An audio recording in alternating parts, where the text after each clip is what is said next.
Yes, sir. Men and women and children of all ages, line it up and welcome to the program, as Shannon Kaler would say. Hey, we're going to do a good program, man. We got a good program for you, man. And by the way, while I'm riffing on Shannon Kaler, who I dearly love, by the way, talented blues player, a great vocalist, and just a great human being, you can catch Shannon. Tony, what's with me today, dude? I don't know. Too much coffee, dude. I got my coffee. What did you just say? I said I just did the soundbite. I got my coffee. God damn it. Would you free the thumb drive already? What's your problem? Would I free the thumb drive? What are you waiting around for? Free the thumb drive, Tony. It's too much time spent up in Seattle. Seattle's got you distracted. I need you to free the thumb drive. By the way, I will at some point, but I got to tell you, I forgot about that cut. I got my coffee. Dude, that's one of my all-time favorites. But anyway, I'm kind of tongue-tied today, and I got to tell you, this is what I need today, dude. I'm in Seattle. Hey, by the way, a secret, everybody. The thumb drive is sitting on Paulie's desk right next to him. Dude, let me tell you what, as Frank Pantangeli said on Trial and Godfather 2, I don't know nothing about that. I don't know nothing about that. That was a long time ago. I said Michael Corleone did this, and Michael Corleone did that, but it was all lies. Yeah, just all lies. All right, anyway, Tony, I will free the thumb drive. But I got my coffee back. So I wanted to say that Shannon Kaler and the Stone Foxes are gigging tonight, kids, at the Chapel in San Francisco. It's a big musical kind of weekend setup for everybody because Tony's got a gig tonight. I got a gig tomorrow night. Kaler's gigging. And if you are in San Francisco, especially if you're in the Mission, walk right over to the Chapel and check out the Stone Foxes. I guarantee, as Mike Damone said, you won't regret it. Hey, Paulie, they're doing a Neil Young tribute tonight, by the way. Damn it. The Stone Foxes are doing Neil Young tribute at the Chapel. By the way, I got Gary Clark Jr. tonight at the Guild. You've got Dark Star Orchestra tomorrow night. And then, dude, Paulie, Saturday night, I got the father-daughter dance with me and Olivia. Let's go. I tell you, I love Olivia. I got Tony's daughter. I'll tell you what, man. And that's going to be, that's like, that's so cool, man. And how old is she now? She's 10. She'll be 11 in April. And my son's birthday is next week. He'll be 12. So Dom will be 12 next week. Olivia will be 11 in April. Only 14 months apart, dude. Just outside the Irish twins window. Yeah. Are you the Irish twins window? Are you? I had myself a couple Irish twins. My kids, bang bang, they just came flying right out there, like within a very tight window. Paul, were they shooting at the walls of heartache? Bang bang. They should only be so lucky. Hey, listen, you know what I mean? I mean, not everybody can shoot at the walls of heartache. Bang bang. I am the warrior. That's what is that? Scandal? That's Scandal. That is Scandal. They're shooting at the walls of heartache. Bang bang.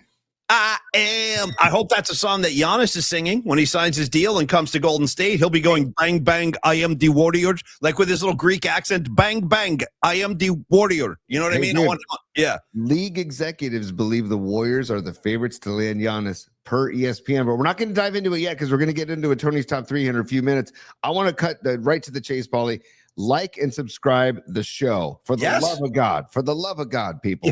Help us out with the algorithm. Hey, so we've been asking nicely for a year. Let's get moving on this. Yeah. At Polymax Particles on YouTube. Like and subscribe, please. We got to play the algorithm game. Like Jeff Kent said, enjoy the game. Yeah. I don't really enjoy this algorithm game, but we got to play the game. I don't even like saying it. I don't even like saying algorithm. I'm opposed to it. Like philosophically, I'm opposed to algorithms. Can I set up the show real quick? Because we got a lot. Yeah. Set it up. You want some business time or no? You're good. I don't want business time. I just want to do a quick kind of forecast for everybody because we actually do have a lot going on right now. So Scott Ostler from the San Francisco Chronicle will join us at about 12:30. Looking forward to talking to Scott. I think it'll be the first hit of his this year. We haven't had him on in a while, and we love Scott. And then I just got off the phone with Mark Cannizzaro of the New York Post. He is outraged, and he's a New York Post. I think you guys all know Mark. Great friend of ours, great friend of the Murph and Mac show for so many years, and he's just a great dude. Big Springsteen fan too. Cannizzaro loves Bruce, but he just wrote a piece in the New York Post.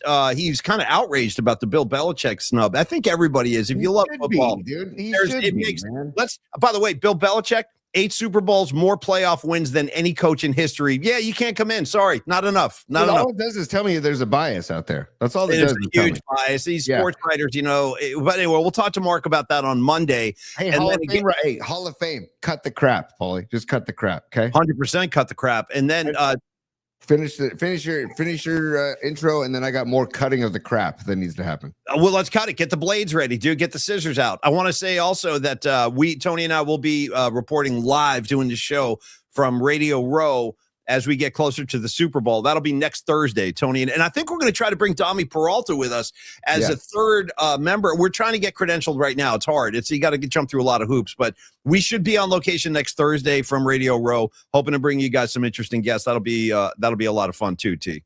Heck yeah. Dashing Dan Ogden will be with us as well. And, Dashing Dan. Dan. Well, I used to call him Dangerous Dan, but Dashing is good too. Yeah, Dashing Dangerous Dan will be there with us. But Paulie, speaking of cut the crap, I told my uncle Paul Tonelli, cut the crap. So I'm trying to get Paul next Tuesday to give us a nice Super Bowl preview and a nice Niners season recap for a final Tonelli Tuesday next Tuesday. So Uncle Paul, cut the crap. And by the way, Uncle Paul cut the crap. I got to tell you this about Uncle Paul. He won't come on the show to talk football unless you really beg him. But he keeps sending me Allman Brothers stuff like it's going out of style. He just sent me another great Allman Brothers. He does this all the time, like Paul Tonelli with like no written message. He'll just be like, check this out. And he'll send me, and it was like Greg Allman with Boz Scaggs. He sent that to me the other day. So thank you for that, Paul. Come on the show and talk football with us. We miss you. Speaking of Paul Tonelli, there are two things. Well, first of all, today is Uncle Paul Tonelli's birthday. So no way. Happy birthday, Paul. That's great, man. Happy birthday. Happy birthday, Uncle Paul. Okay, Uncle Paulie. And then also, Paulie, we're going to get to it. We're going to give some love to Dr. Young here out of the gates in a minute or so. Yes. But yes, sir. But, yes, sir. But 31 years ago today, Paulie. 31 years ago today. Yeah. The last time the Niners hoisted the Lombardi.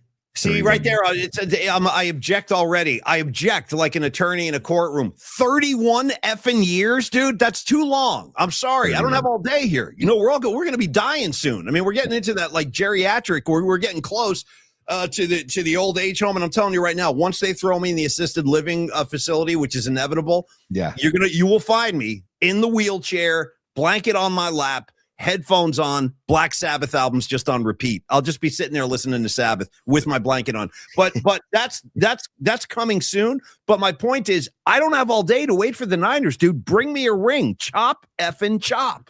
Yeah. Hey, Eddie D, how frustrated would you be if 31 years of Super Bowl drought? I wouldn't. 2-word answer. I wouldn't. Period. Thank you. Good night, everybody. Yeah. That should be a t-shirt with this Eddie D's face. We're big on t-shirts and bumper stickers. I want one right now. XL, please. XL. I wouldn't with Eddie D's grill. Face with just I wouldn't. I want to send them out to everybody in the PMP audience. I wouldn't. Okay. And I wouldn't either. You know what I mean? I'm with Eddie D on this one. Yeah. Oh yeah, man. What was it? Listen to a couple things I wrote down about this Super Bowl, Paulie. 49-26. The Niners whooped that ass, right? Dude, they were 18.5-point favorites in that Super Bowl. Yeah. Dude, you had Stan Humphries under center, dude. Yeah. Stan Humphries. Okay. With the Chargers. Yeah. Humphries. Yeah. Humphries out there, buddy. He might be the only one. And this is at the formerly the Joe Robbie Stadium was the location for the Super Bowl. Right. That's right. You ready for the halftime show? Here was the halftime show. Okay, we got Bad Bunny this year.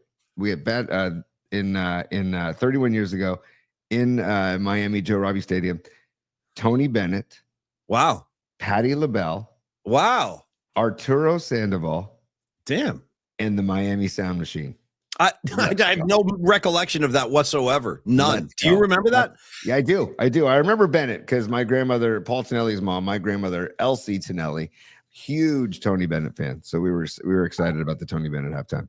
Yeah, believe it or not, kids, there was a period of time when the halftime show was no big deal. It wasn't even a thing. It would just they used to, I swear to God, like in the 70s when I was a kid, they would throw a marching band out there like that. Yeah. That was your halftime show. And I think when the Niners played their first Super Bowl in Pontiac, Michigan, same kind of thing. They had like the Michigan marching band or something. It didn't start to become like this starts. And by the way, I always maintain this whole halftime show, the controversies every year, basically whichever artist plays the halftime, you're signing up for your own execution. Like everybody who plays the halftime show gets crushed. Oh my God, that guy sucks. I hate her. Except for Prince, Paulie. I will never rip. Prince was phenomenal. Prince got away with it. He was one of the few. He made it through. And how can you knock that performance? It was amazing. The only other one I would maintain that was outstanding excellent. Maybe my personal all-time favorite was U2 right after 9/11. Like the first Super Bowl after 9/11, U2 played, and they were still really happening at that point. And they scrolled all the names of the deceased behind them while they were playing. It was very powerful. And they played with a lot of passion, and they can do that. Like U2 can lift a building up when they're on. No question. That one to me was my favorite of all time. But Prince is right there too. But not many. Like Lady Gaga got crushed. Everybody who plays the Stones got crushed. Springsteen got crushed. Oh, this guy sucks. He sucks. He sucks. And it's going to happen again with Bad Bunny. If I was a world famous recording artist and they asked me to play the Super Bowl, I'd be like, no thanks. I'm good. Dude, how about a new viewer I see, Neurotic II or Neurotic 11 says, whichever it is, I'm down. Yeah. Dude, Toto in 1980? What? That's what he or she says. What about Toto in 1980, dude? Are you talking about Neurotic? Are you talking about Raiders Eagles in the Superdome? Is that when that happened? I don't remember Toto at all, but that's a good halftime show for me right there. I like that. Actually, Don Peralta too. Snoop, Dre, Eminem in LA were solid too. Tom Petty solid too. But again, you're going to get ripped. You're throwing yourself out to the wolves when you do a halftime show. But Paulie, I used to not watch the halftime show because I used to watch the freaking Bud Bowl. Can we bring back the Bud Bowl? I forgot about the Bud Bowl. Or sometimes if you watch a Super Bowl over at Rod Brooks's house back in the 90s, you don't watch the game at all. You just grab a Nerf and start playing touch football in the street. That's what we did for the Giants Ravens, which is maybe the dullest Super Bowl of all time. The year I think was 2000. Ultra dull game. Kerry Collins, quarterback in the no thanks. I'm good. I don't need to watch that one. I can't tell you a single play from that game. Nothing. And that was also the day that Rod Brooks had the famous bowl of bacon sitting on the table as an appetizer. I'm like, this is a genius move, dude. Just a bowl of bacon. 97, dude. The Bud Bowl, dude. Look at the announcers with the. That's me and you. That's me and you right there. Yeah. I'm the light because I'm always like I got to drink light beer, so I'll be the Bud Light. Yeah. The freaking Bud Bowl, dude. Oh, bring back the freaking Bud Bowl. That's all I got to say, Paulie. Actually, Tony, maybe what we could do to like kind of modernize it a little bit.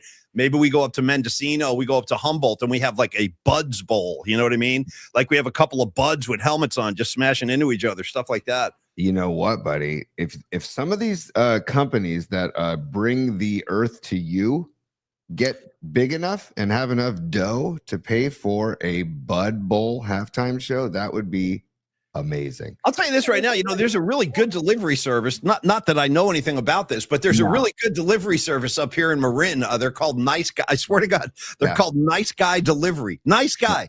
And I may or may not have placed a few orders with them, and they come right to your door. It's dude, if you would have told me when I was like 21, 22 years old, hey, Paulie Mac, someday there's going to be a delivery service coming to your door with a variety of cannabis treats, I would have been like, you're out of your freaking mind. That day is upon us, folks. I live that lifestyle. Yeah. Well, literally, when we watched Half Baked years ago, we thought, man, this is crazy. What an idea, and now that it's actually come to fruition. And what was it? Mr. Happy? Was the company Mr. Happy? I think it was, or I think the company that ironically, it was actually in Half Baked. It was called Mr. Nice Guy. Mr. Nice Guy. Okay. Maybe Nice Guys is a little tip of the cap to Half Baked. I think you're right. I think you're probably right. It's a delivery. Yeah. Because who's not a fan of Half Baked? It's one of the all-time greats. Nice. Give me an Escobar Cheek Super, and then we're going right to Dr. Young. Yeah. Stand by. Okay. Yeah. It's business time. Okay. We got Escobar checking in. What's up, Escobar? He says, Paulie, that Ravens Bowl had that deep pass to Brandon Stokely. Escobar, check this out, man. I don't remember it. I didn't see it because Tony and I were outside playing football at 24th and Clement. We were playing on 24th Avenue in the street. You know what I mean? We were just playing Nerf, and so I don't remember the play to Stokely. Sorry, Escobar, but thank you, bro. Thank you, man. And hold on, and then here we go. Stand by.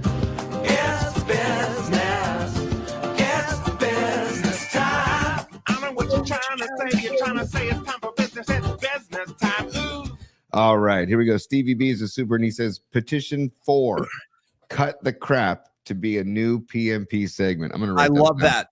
I love that. Write that down. And thank you, Stevie B. I need more Stevie B in my life. I'm not getting enough. I'm not getting enough Stevie B. I'm not getting enough Ray Goodman. You know what I mean? I know people come and go and stuff, but Stevie B, good to see you. And I actually love that idea. Cut the crap is a great idea for a segment, Tony. Anything we're disgusted with, we do it on a cut the crap segment. I like 100%. So here you go. Let's just, I'm going to get us right into the mouth, Paulie. We're in the mouth. Okay. Perfect. This is where I belong. Right in the mouth. Yeah. By the way, just stay tuned. We have Scott Ostler, SF Chronicle legend Scott Ostler coming on at the bottom of the hour. So stick around later on in the show. I might have to recommend Scott Ostler stop by Dr. Young's offices because he'll do great work for Scott too. Although I think Scott's in the East Bay, but it's worth the trip. Hop on over the bridge and go to Scott, or excuse me, go to Dr. Young, and believe me, you will see why we love this guy so much. First of all, phenomenal human being. I didn't even tell you this, Tony. I had a nice back and forth with Dr. Young on Monday. In fact, it continued into yesterday too. He's just such a nice guy.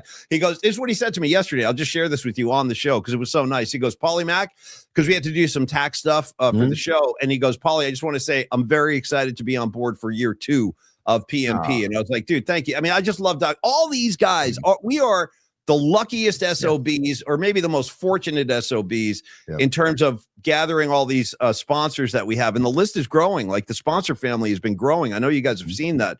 We'll do a new Tom Stack ad later on in the show today. He's one of our new sponsors. But Dr. Young is just a great, great dude. And he's still licking his wounds, dude, as a Buffalo Bill fan. The poor guy. He's been through a lot. And he's, I mean, we complain here in San Francisco. I know I do daily about, we did the 31 years, too long.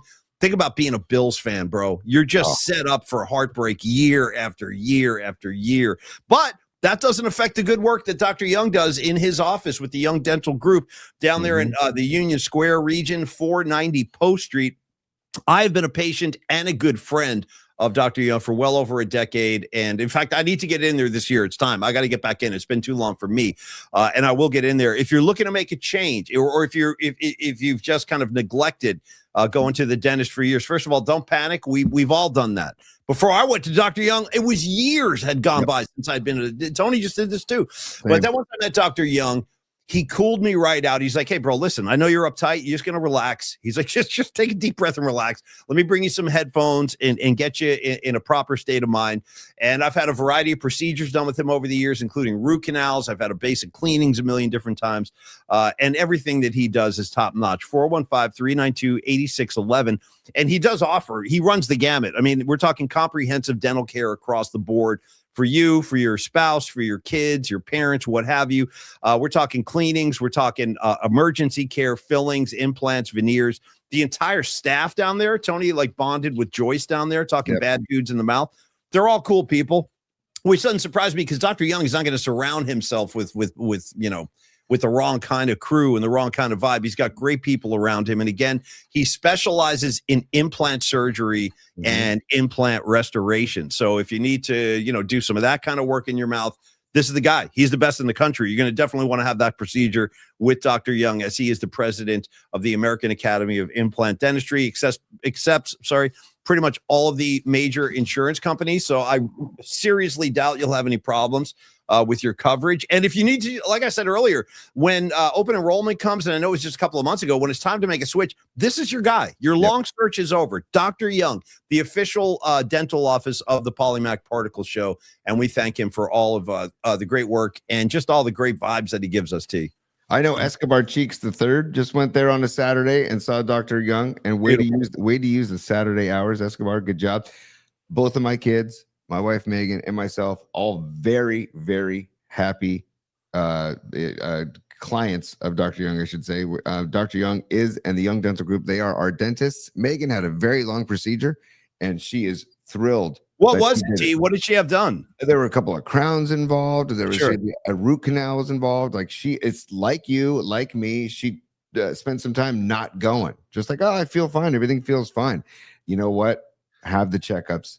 Get yourself in there. Make sure you floss. We're talking about the American Association of Implant Dentistry president here. So correct. This guy speaks across the country because he knows what he's talking about, and he was voted as the president. So We trust him. You should trust him too. And he makes the experience great. He'll put the headphones on you. He'll ask you what you want to listen to. I selected Jack Johnson. Paulie, what'd you do? Stones? I'm a big Stones guy for whatever the reason. There's something about Jagger. I need Jagger when I'm in the chair. Fine, you know what I mean? fine. I don't know why. I'm like, give me a Paint of Black. Give me a Midnight Rambler just to calm my nerves, you know? It's so funny. To calm my nerves, I said, take me to the islands with Jack Johnson, because I know he lives over there. And it's just the calming, soothing voice of Jack Johnson and strumming the acoustic axe. So anyways, you have that option too. So the Young Dental Group opens 6 days a week till 7 p.m. on weekdays, 8 a.m. to 4 p.m. on Saturdays.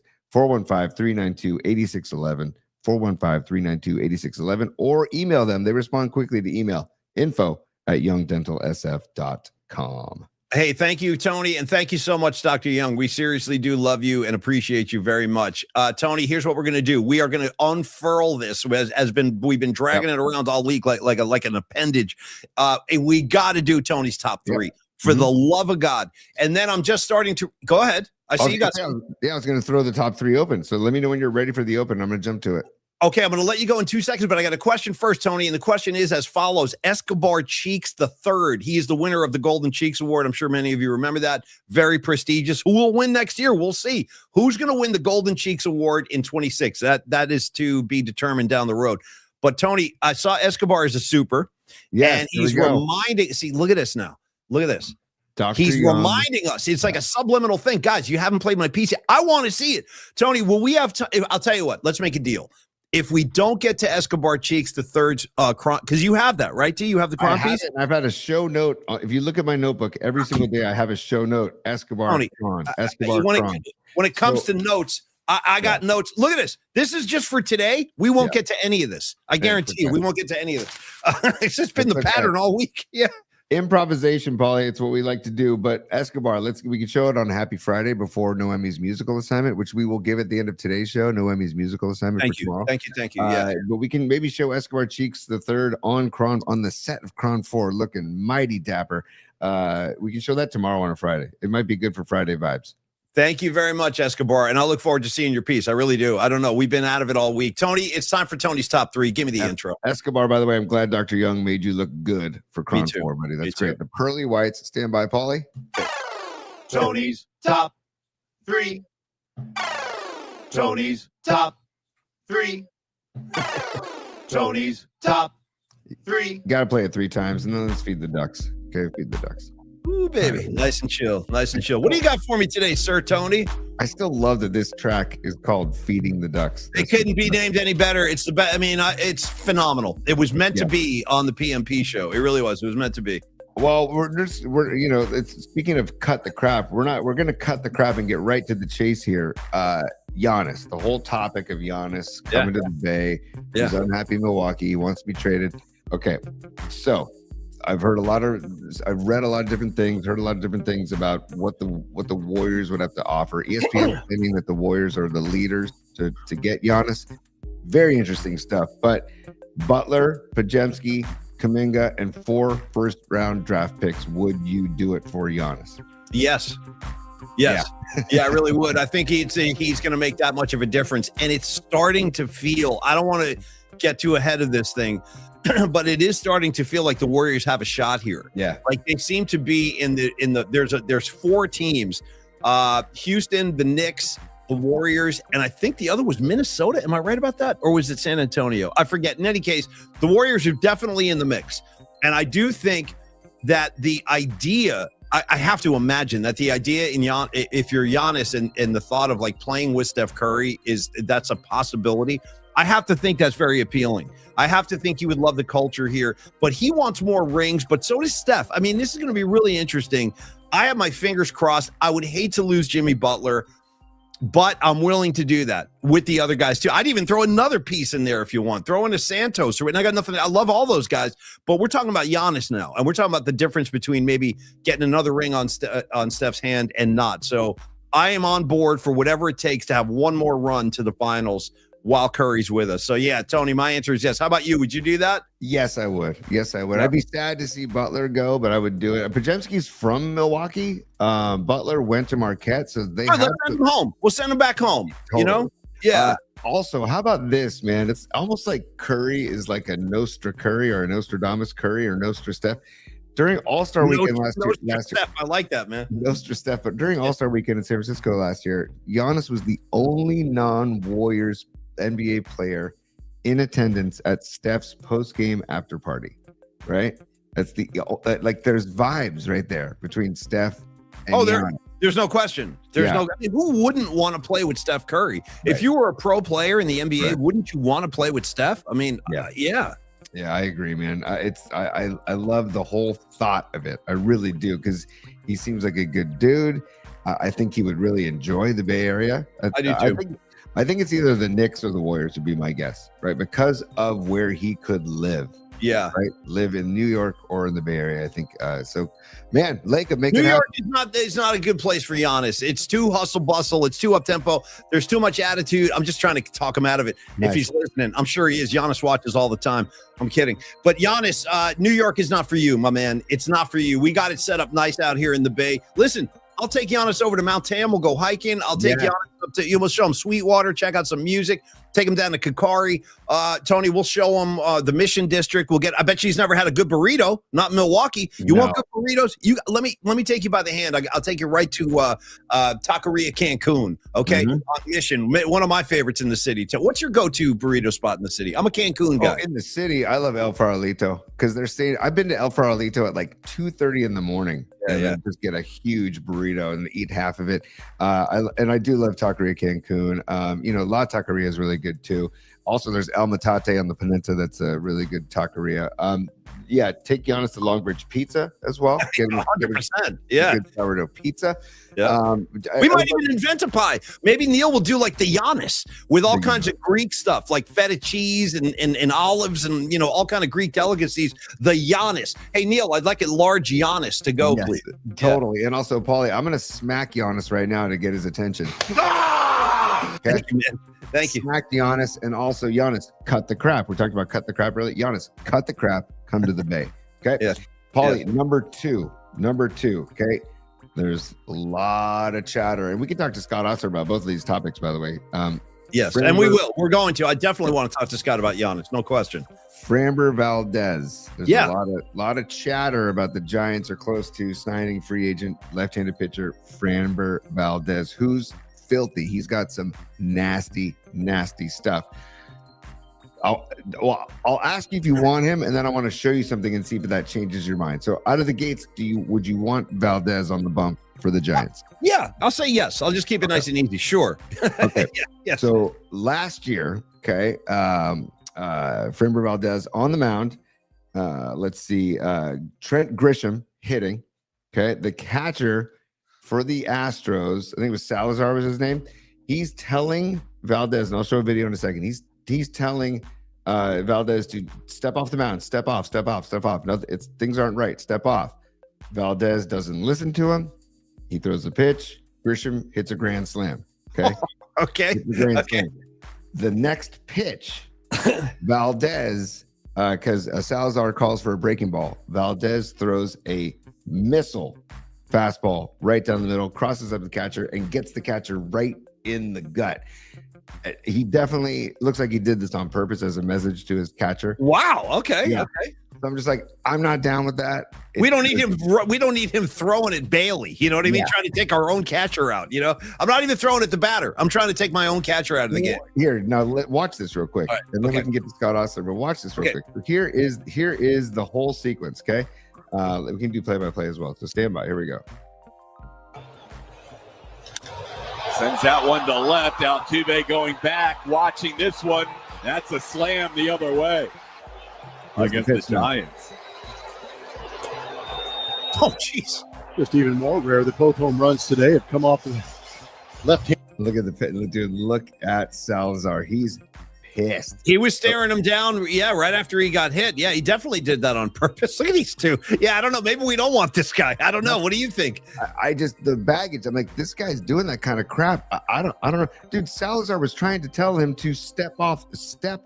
Things are not right. I would say that we step off, George. You know what I mean? Step off, George. I got to say that I don't think the Giants need a head case on the mound because we got a little bit of that with Rodon. He was kind of a head case. I recall him like throwing a tantrum one night in the in the dugout, and I think he broke a bat and a piece of the wood hit somebody. Like, we don't need any of that. But if he can mow guys down and get me some outs, I mean, a lot of times big league clubs are going to look the other way, and allow the talent to, he's got a new home in San Francisco. It's going to be different here, all that kind of stuff, Maybe you'd roll the dice, but I feel like there's a reason why a guy of his caliber is still a free agent, as we're less than a month away from the first spring training game, right? The Giants take the field February 21st in the first spring training game, and this guy is still unsigned, and he's got filthy, nasty stuff. So I don't know if there's just the baggage that comes along with it, but maybe you get into the presence of, if you walk into a room with Buster Posey and Dusty Baker and Bruce Bochy and Tony Vitello, maybe they're able to kind of, I don't know, turn him around. Maybe that would be my hope. Yeah, Boch can calm anybody down. Well, Framber, we're gonna have to ask you to tone it down. You know what I mean? Like Boch can cool you out, man. And Boch, by the way, don't ever sleep on the angry side of Bruce Bochy. There is a temper in there. Yes, I've seen it a couple of times. I remember one time we went over to the yard, Murph and I, like for a day game, and we were in the dugout waiting for Boch to come out, and he came out. He was pissed. I think he had a bad game the night before. I don't remember the circumstances, but it was one of the only times I was like, damn, I'm not getting too close to Boch today. Like, he was clearly pissed off. All the answers like one word and short and clipped, and usually he was super cool, but there is an angry side. There's a dark side of Boch, Maybe this is how Bochy would greet Framber Valdez. If you need a beer, grab a beer. 100%. Well, he should be so lucky. Yeah. Hey, by the way, so we have number 3 in top 3, but Scott Ostler is in the green room, and I think we should let Scott come on the show because he's 100%. He's ready to rock, and 100%. Scott is taking the time out of his day to join us. So, Paulie, without further ado, I'm going to get rid of the banner so we can see Scott also, because I know that will block him. So stand by 1 second here. Take your time, Tony. There's no rush. Not that one. Here we go. There we go. And let's welcome to the stage. There he is. Yeah. Nice. What's up, fellas? Great to see you. Scott, how you been, my brother? Good to see you, man. Yeah, you too. Now let's bring the energy level of this whole show down about 3 notches, all right? Okay, we'll calm it down. We'll take a deep breath. Yeah. I can help you. Scott, great to see you, man. And there's a lot going on. You know what? Let's start with the big piece today. I think that there is a lot of intrigue in the Bay, around the NBA, about the likelihood of Giannis perhaps joining this Golden State Warrior team. Now, the name, Scott, I keep hearing, and I'm sure you have too. We're probably hearing the same stuff. JK, possibly Butler, all those first-round picks. My question is, Scott, would Draymond Green have to be part of any deal in your eyes to bring in Giannis? Yeah, that's a good question, and I would love to know how Curry feels about that, because in the past, I think we're all pretty sure that Steph has gone to bat for keeping Draymond, when maybe certainly a lot of fans and maybe some people in the ownership and management would have liked to have seen him go. And the reason he's here probably is because of Steph. So how Steph feels about that now, and how Draymond feels about that. Is he ready to go somewhere else? So that's a good question. I don't know. I don't have any insight on that. I personally would have a hard time imagining Steph Curry playing out the rest of his career without Draymond Green. I see them almost as a unit at this point. I mean, they play so well together. They kind of complete the other's thoughts, the pick and roll. Like, there's so much great movement. Steph can anticipate Draymond and vice versa. So it's hard for me to imagine them apart. And all of this being considered, like, how likely do you think this is, Scott? Like, in your estimation, like, what do you think the chances are that this actually could happen? Well, first of all, it might not be that likely that Milwaukee's saying, we'll do the deal, but we have to have Draymond. Maybe they don't. Maybe they don't care. Right. Good call. He's no longer the guy he used to be. So right. Yeah. But how likely? Let's put it like a 23% chance on it, which isn't bad. Yeah. They're definitely in the mix. And as you said, Paulie, there's going to be some salesmanship required here. Yeah. And it's not like Steph has to sell himself, but because Giannis, everybody would love to play with Steph, like you said, but Giannis has to be realistic, and he'd love to play with Steph. But is that enough? Would it be better to play with Oklahoma, for instance, or somebody like that's super loaded? So you know what they need? They need Jerry West to bring in and close it. You remember when they were going after Durant? Totally. And all the guys, all the fellas went to the Hamptons, and they helped recruit Durant, and so he signed on. And that night, Jerry West wasn't in the party, but that night he called Durant.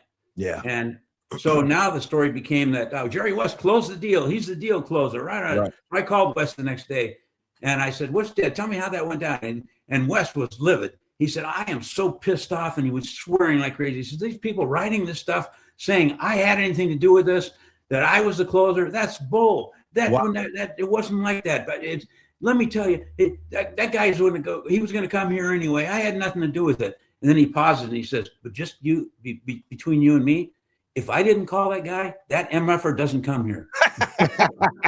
That's great. That's great, man. Yeah. So, but Jerry's not around, and so it would have to be Steph. But I think your burritos might help a little bit. You guys, yeah. Right. I got a good burritos spot over by me that might help too. It's called Baja Cali. In Orinda. Yeah. But, nice. Yeah, it's going to be tough. And you know what I was thinking? Maybe because everyone's talking about three-way trades and stuff like that, and that stuff is way over my head. That's like three-dimensional chess and stuff, which I don't even play. But you know what? What if they do a three-way? What if Houston gets involved and they get and the Warriors have to give up less? They don't have to give up 25 first-round picks. Yeah. But maybe they wind up with Alperen Şengün, somebody like that, which I think could be a huge difference maker. But I don't know. We'll see. Making a trade. Yeah, it's going to be very interesting to see how this thing unfolds. And another thing, Scott, that is constantly in the back of my head, and I wonder about this actively as a Warriors fan, is the future of Steve Kerr. I mean, all of this kind of noise coming out that this is going to be Steve Kerr's last year. That's the other thing. And Scott, I might be delusional just being on the outside watching this, but like I said about Steph and Draymond, I have a hard time seeing them apart at this point in their careers. I feel that way about Steve Kerr too. And maybe I'm wrong, but I can't imagine Steph wanting to take on a new coach at this point in his career. I don't know. Am I wrong about that, Scott? Do you think Steph would be open to that? He might possibly be. It would have to be up to Steve. Steve would have to want to leave. There's no way that Steph is going to say, "Hey, Steve's kind of holding me back here. It's time to go on to somebody else." So it would be weird though, because although you remember back when they fired Mark Jackson and brought Steve in,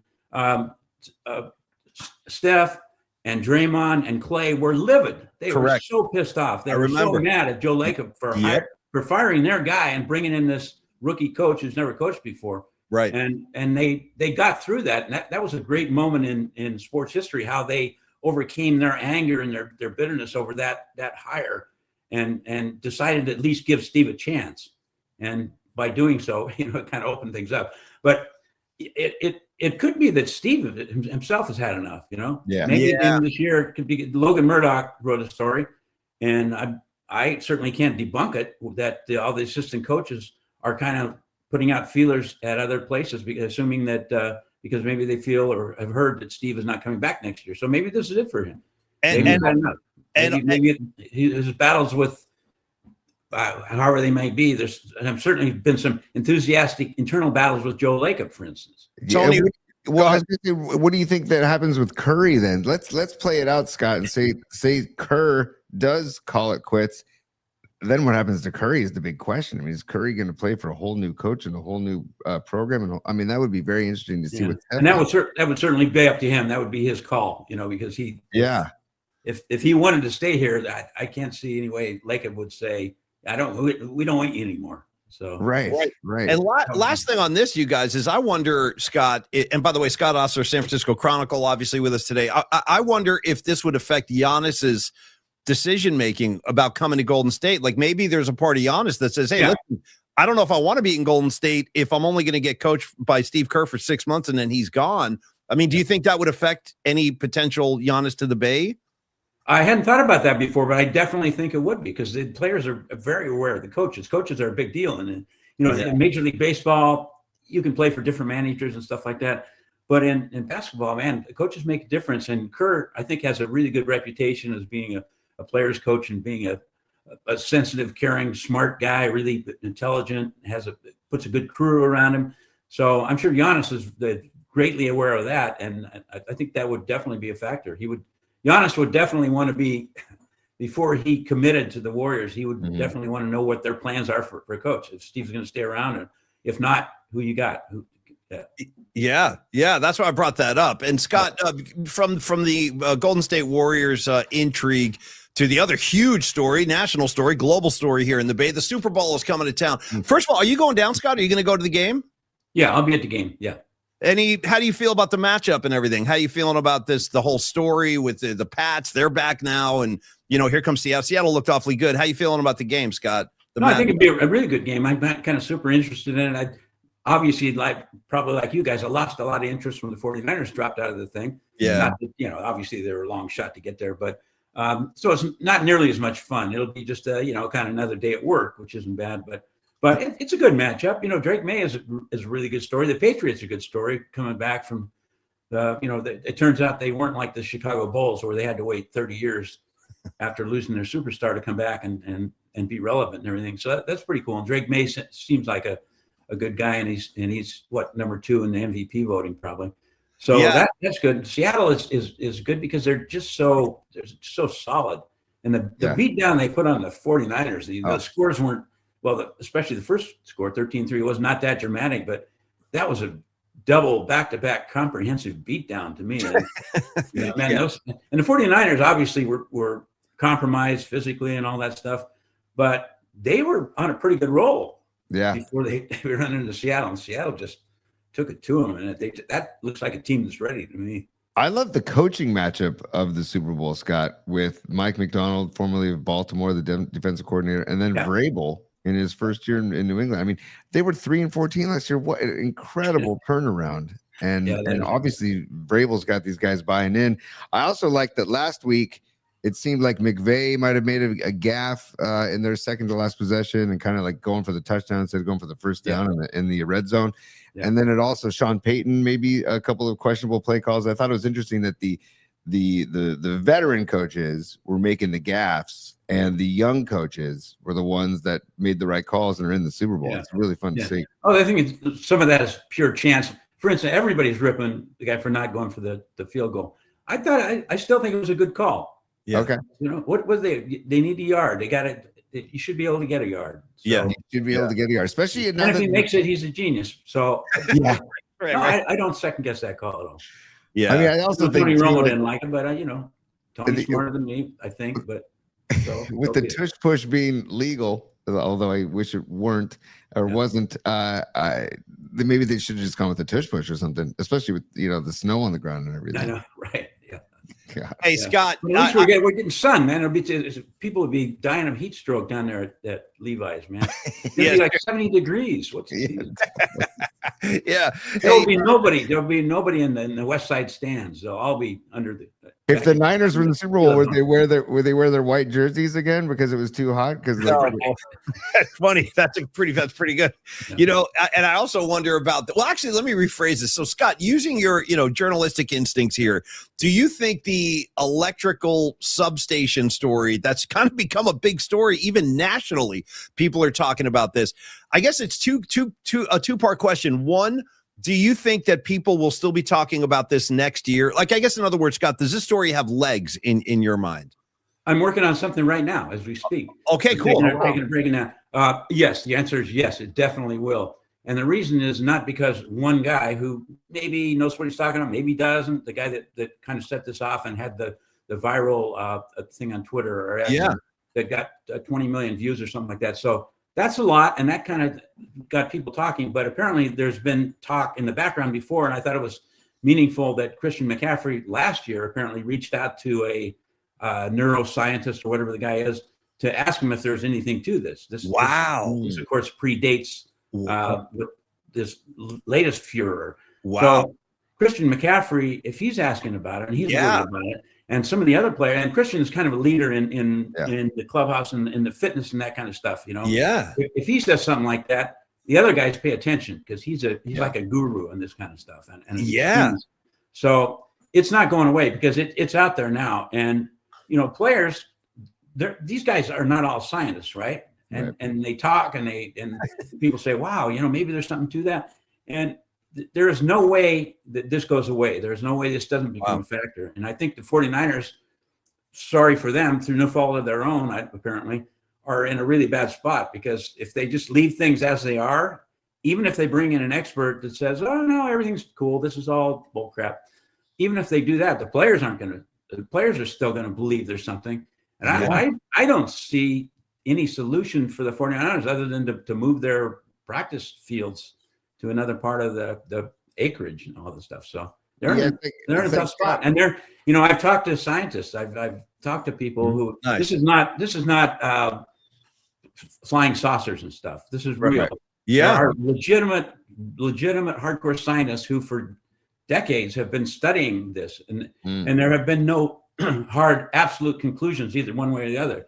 If anybody tells you there's no way this is all just tinfoil hat stuff, they don't know what they're talking about, because there is some substance to electromagnetic fields having an effect on the human body. We just don't know what they are and how much, and nobody's ever studied it really before in terms of whether it might cause injury. They've studied cancers and stuff like that, but this is a whole new field. So sorry for it, it ain't going away, man. Story's here to stay.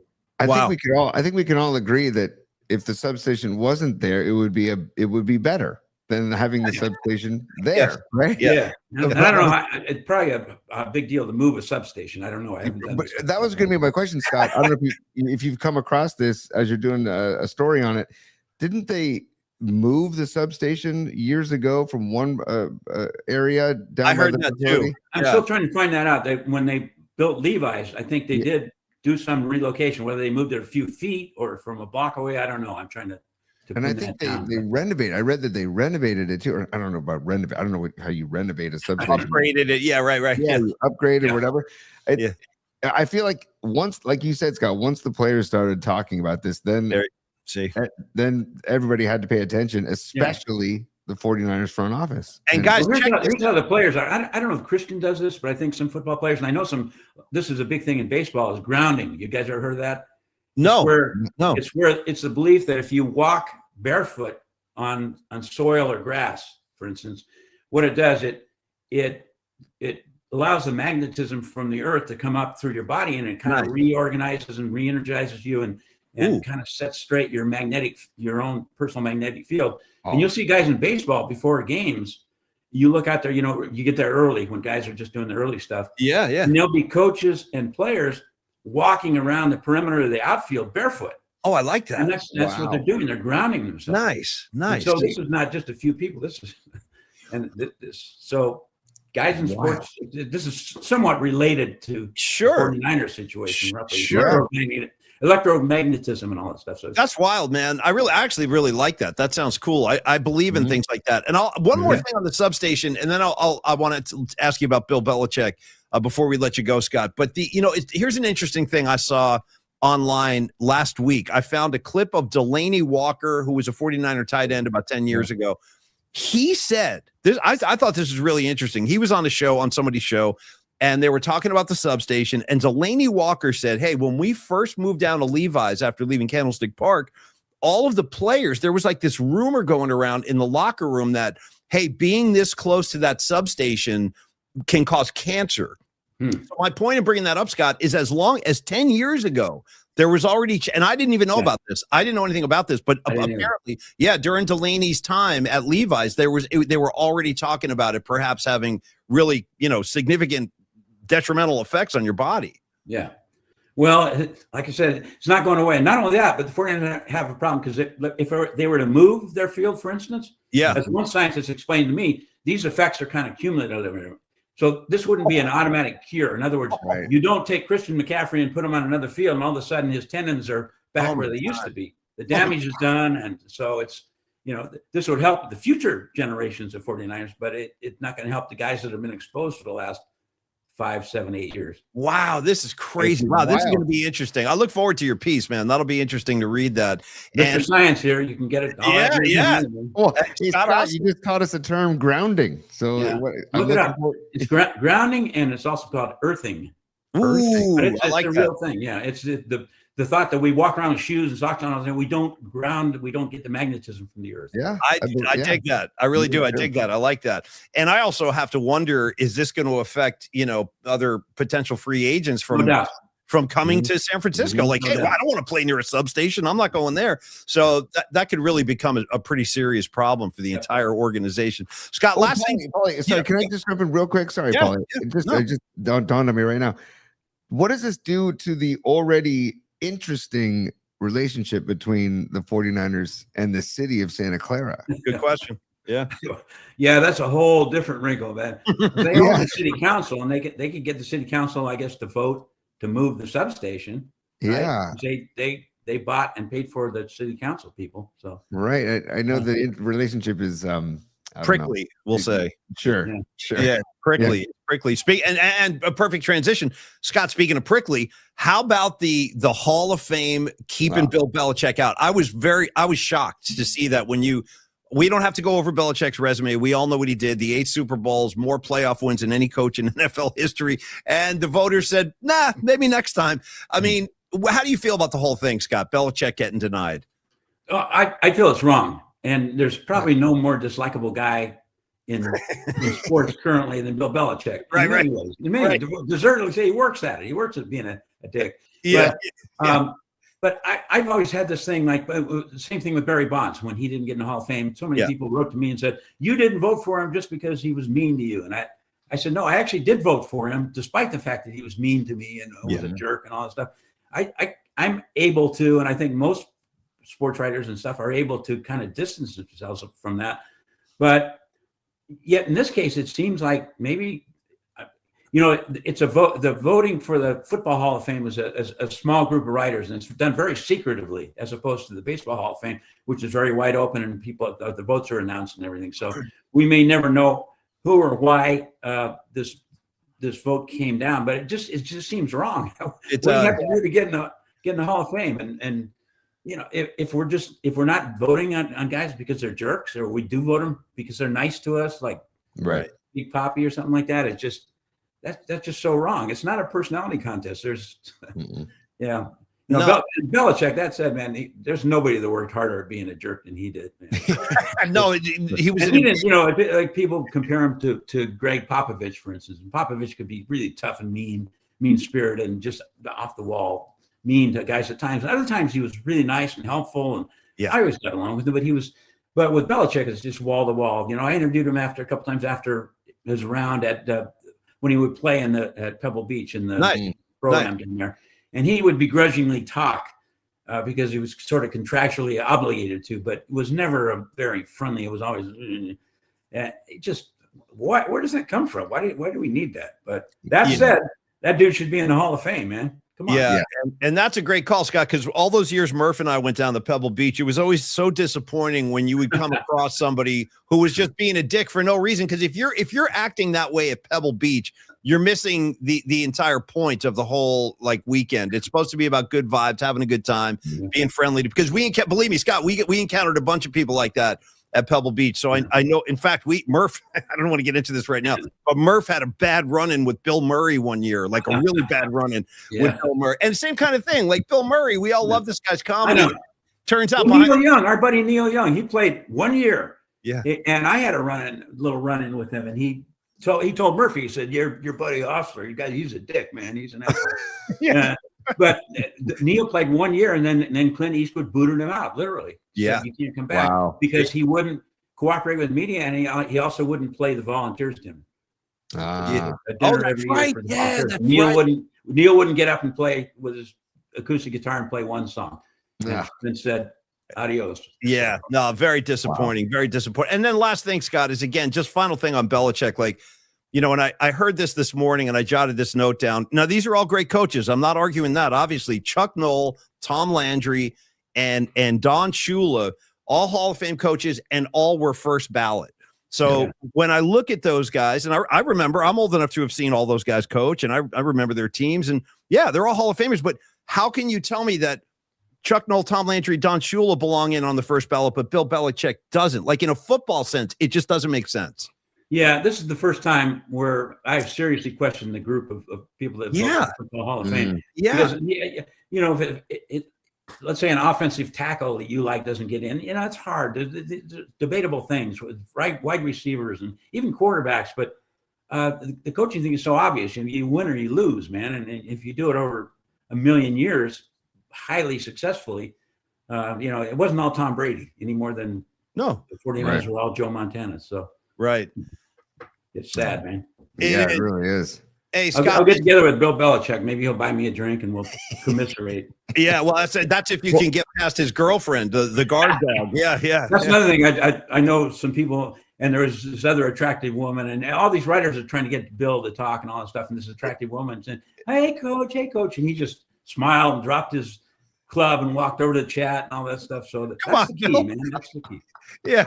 Hey, final thoughts, Tony. Go for it, man. Well, I was just gonna say, when I worked with Ralph and Tom at Razor Mr. T, we had Barry Bonds on once a week. To your point, Scott. Scott's already laughing. Scott just started laughing when you said Barry Bonds. Yeah. Yeah, he went out of his way to just be a dick, and it was like, okay, all right. No, when he first came to town, they had a press conference with about 5 or 6 of us, like columnists and stuff. Hey, come down and meet Barry Bonds. Okay, we'd heard about him and we knew about it, his quirks and all that stuff. But we sat in a room with him. We're all kind of chatting. It's going to be a friendly thing, and I walked away saying, "What a dick!" Wow. Yeah. Totally. Oh man. Hey, one last question for Scott. Do you ever think the Niners would come back to San Francisco? Yeah, I think it's possible. Okay. Yeah. Nice. Yeah, because it's weird because it seems like they just built Levi's, but it's been a few years now, and these arenas and stuff have such a short shelf life now. But I can see Levi's being phased out, and they have the heat problems there, and now the electromagnetic problems, and just things change. And I could see that happening. Yeah, that would be really cool. Yeah. That would make me happy. Yeah, Paul, you need to keep the substation story going to get them out of Santa Clara. Then, that's going to be the name of the next song I write, Scott. It's going to be called the Substation Blues. And I like it. Yeah, and you're going to let me know, Paulie, where you're playing. You're going to give me your.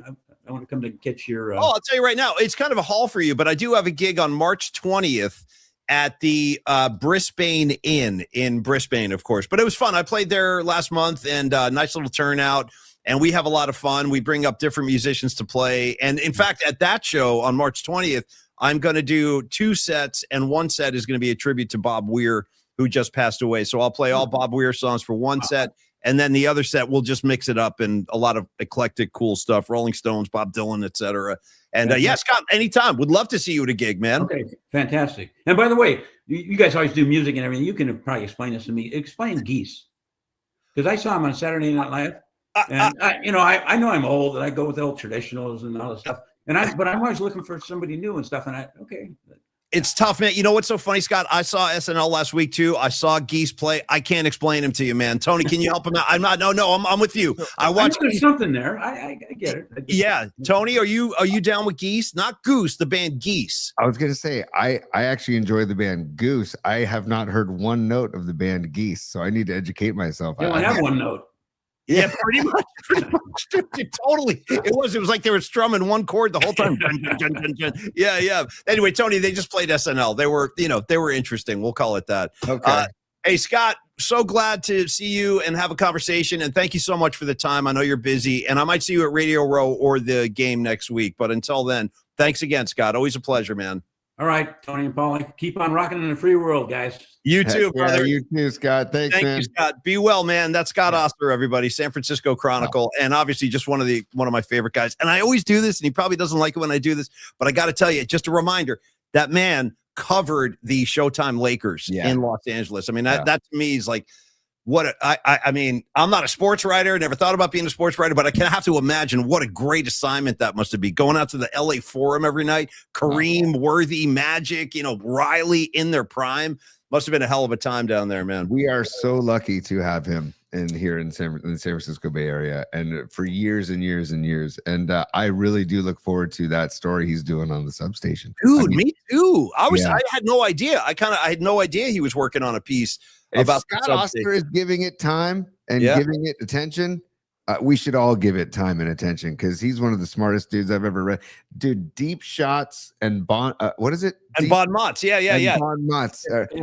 Cheap shots, deep thoughts, and bon mots. Yeah. He's the greatest, man. Scott, and he's such a cool dude. I just think how cool he is too. And finally, Tony, talking about giving people time and attention that they deserve. Tom Stack at Coldwell Banker Realty. Anybody? Nice, dude. It's time. Nice. It's time. Very well done. We do have to pick it up a little bit because now that we're adding sponsors, we got to make sure that we honor all of our dear sponsors. I'm going to talk about Tom Stack right now. He's our new. Well, hey, Paulie. Paulie, cut the crap. Get to Tom Stack, please. Let's go. Thank you very much. I will. I love when I get threatened. I told you, when Tony's abusive with me, you're going to get the best results out of me. I don't know what it is. I respond to that. Like Bobby Knight. Like I would have been a good player for Bobby Knight because when I'm getting yelled at, I usually perform well. Okay. Thank you, Tony. Yes. Tom Stack is our second to most recent new sponsor because I don't want to leave out Dan from NorCal. We just added him last night, and we'll introduce Dan's first official commercial tomorrow. And yeah, Regs, Rex distracted me. Just dropped a Goose Gossage on the board. Nice. I like Goose Gossage. Yeah, Tony, you believe this, dude? There's a band called Geese. Like that would be like if I said, "Hey, Tony, I'm starting a new band." You're like, "Oh, cool. What's the name?" And I would say, "Fishes." The name of my band is Fishes. Yeah. Yeah. I don't get it. I actually thought at first Scott was misspeaking. No, there's a band Geese. There's a real band called Geese. Yeah. Okay. Okay. I like that. Okay, you guys go nuts. I don't know. I'll look them up. I saw that they're from Brooklyn. Okay. See, that's a problem right there. There you go. That's the first problem. Let me tell you what's going on with Brooklyn these days. Brooklyn has, and not that I'm not an expert, but I do know enough about that area that I can tell you Brooklyn was once like feared territory. Like you did not go. We never went to Brooklyn. Are you kidding me? When I was living back there, we would never go to Brooklyn. It's kind of scary. East New York, you had Flatbush, you had Red Hook. Those were very tough neighborhoods. Now they're all yuppified. We're talking like $9 cups of coffee and scooters, the whole bit. Tony, you would like it actually. I'm kidding. You throw scooters in the mix. You got scooters going on. You got guys drinking lattes. All right. Anyway, Tom Stack with Coldwell Banker Realty. Tom has been a very good friend of mine for a long time, and it's funny. Tony actually kind of grew up with Tom Stack because Tony's uncle Tonelli went to high school with Tom Stack, SI boys. By the way, who won SH the other night? Who won the game? No, it was SI Reardon the other night. I put it in bookmarks. It went down to a buzzer beater. Great vibe. That a sold out USF Sobrato Pavilion at the Hilltop. Sold Were you there? Out. No, my parents were, but and my brother-in-law, of course, and my niece was there. She's a junior there. Nice. At where? At SI, and I have 2 nieces there right now. So I have 3 nieces there right now. Sorry. But they were all there. And Reardon is, they stack their team and they're really good. And but SI is playing pretty well this year too. And it went down to the buzzer beater, man. The guy from Reardon who's going to USF next year hit an incredible shot at the buzzer. Maybe we'll show it at the end of the show because the vibes, the great high school environment. It was really cool. But Reardon won the game at the buzzer. Well, here's what we'll do, Tony. How about this for a game plan as we get into the home stretch? We'll finish our piece for Tom Stack. We'll come back right after Tom, and then we'll finish your top 3. Okay. Then I want to do a Los. Let's not forget Carlos De La Fuente, of course, and Flex Funding. We're going to give Los. Give us the Los. I need it today. I'm going to want that today. Give me the Los today, and we'll do Los, and then we can watch the highlight, and then we can take our lunch break. But anyway, Tom Stack, I've known him forever. Tony's known him forever. I met him through the Grateful Dead circles because Tom actually used to work for the Dead, and he invented and created that whole line of merchandising known as Club Dead. If you remember that stuff, it was based on Club Med and a lot of funny imagery, great T-shirts and posts. That was all Tom Stack. If you're a Deadhead and you had that stuff back in the day, this is the guy who invented that stuff. Tom is a massive music lover, dude. He's not a musician, but he is. In fact, I'm going to see Dark Star Orchestra with him tomorrow night. I'll be at the gig with Tom Stack, getting our Grateful Dead on. And Tom is really like, you met him on the show last week, and we'll have him on again down the road. But he's a people person. He's like a relational agent, as he calls himself, because he's very interested in your story. He's interested in who you are, what your family's like. And then once he gets a feel for like the people involved in the deal, I think he has a much easier time like getting the right property. He'll say like, this is right for you and your circumstances, or this is right for you and your family.